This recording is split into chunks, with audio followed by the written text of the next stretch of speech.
All right, music fans, welcome back. Harmless Dave here, talking about real music and real issues, doing it in real time for a couple of real people out there, just like you, just like me. All right, Michael Sweet from Striper.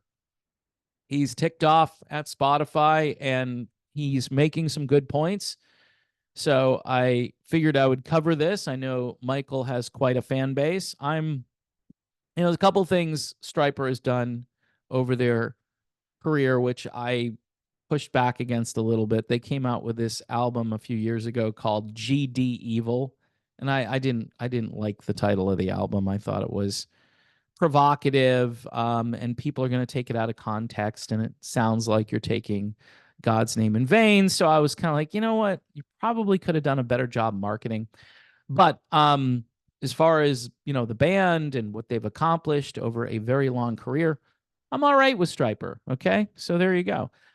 Before I get going on this video, here's Ride Home and Safsund again. Let me open this up because my great lighting here, the reflection off the computer is making it difficult to see this. But the album is called Kaleidoscope. This is kind of like if David Foster produced an Earth, Wind, and Fire album and then invited the guys from like Cutting Crew in to sing. This is what it would probably sound like, right? Just a brilliant album from start to finish. If you like robust horns, organic production, I'm pretty sure Jay Graydon either appears on a song or co-wrote a song. So Jay Graydon, I mean, that's West Coast royalty right there. And you should check this out. Again, the album is called Kaleidoscope. It's Ride Home and Safsund. Lars Safsund is in the band Lionville. All right. So if you don't know who Lionville is, then I've got some Lionville kicking around in here. I'll have to go dig it up because it's good stuff. Now, you know what's not really good stuff is the fact that Spotify doesn't pay. So Michael Sweet, not happy about how Spotify treats musicians. The vocalist shared the news about Spotify's recent move to raise its monthly subscription rates here in the United States for the second time this year. Yeah, Bidenflation, but now we've got Spotify-flation. I don't know if that's a word. He wrote about what he thought. He says, taking more from you, yet still giving pennies to the bands that created the music. Yes, indeed. Sweet previously criticized Spotify CEO Daniel Ek, who, by the way, is worth billions and billions of dollars. Kind of a top-heavy organization, Spotify. Yeah. And people, whether they do podcasting or they're, putting together some great music, they are essentially making this guy a ton of money. And Daniel Ek at one point said, if artists want to make more money, they need to produce more music in the streaming age. So you, Michael Sweet, and everybody else, you're not doing enough. You're not pulling your weight, doing your fair share. If you would just make more music, then guess what? The world would be a better place. And Daniel Ek would make more money. And you might make a few more pennies. Now, if you dilute your music catalog so much, in other words, you're putting out all this music, people can't keep up with it. And most likely it's mediocre if you're putting out that much music. It's not that good. So anyway, Michael Sweet went on to say, I think artists should do whatever they feel led to do. And if that's every year or if that's every 10 years, it's not his place, meaning Daniel Ek's place, to tell people what to do. And unfortunately, he's in a position right now where he's captaining the ship. He is the captain. He is McHale of McHale's Navy.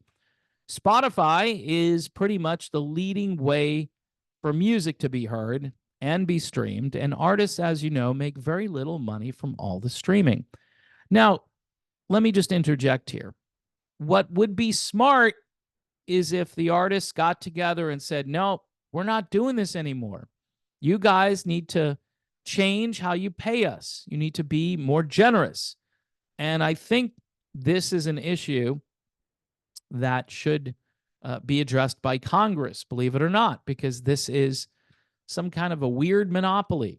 And I get it, YouTube, and I prefer YouTube, believe it or not, even though I'm constantly fighting with the algorithm.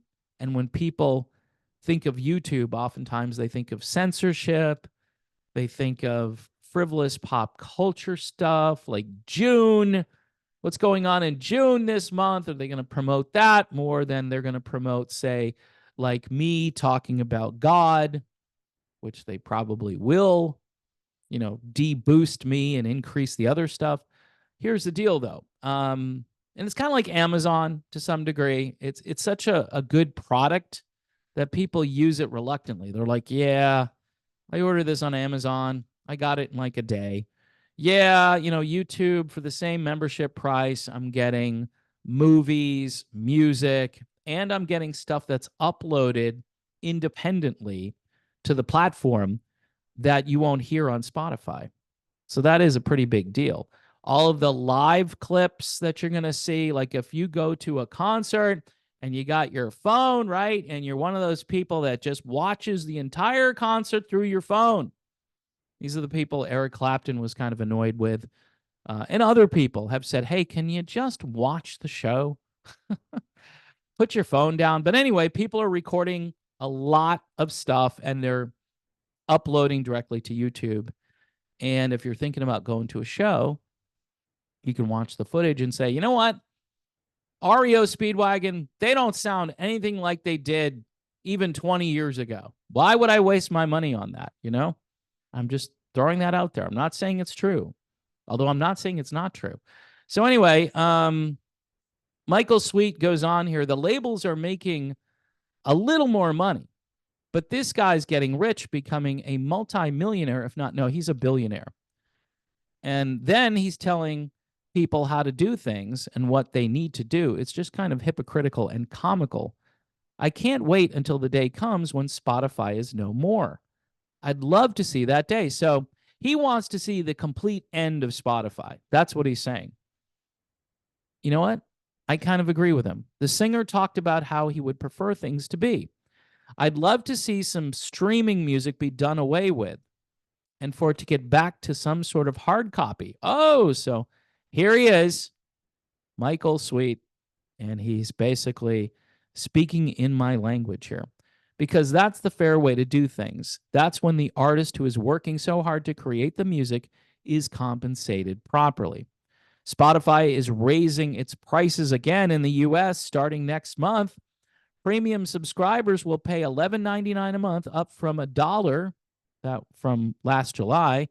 And Spotify will increase by $2 to $16.99 a month. And the family plan will go up by $3 to $19.99 a month. Similar price hikes happened for international users last month. So I didn't explain that too well. So right now, you're paying $11.99 a month. And then it'll increase by $2, it says here, and go up, even though that's not $2, that's $5. I'm confused here. So bottom line is it's going up. And if you want a family plan, you're looking at $20 a month. And apparently this has already happened to international users. So yeah, I get it. Buying CDs is more expensive. This is more convenient. I get people who say, yeah, thanks for the recommendation. I put that music in my folder.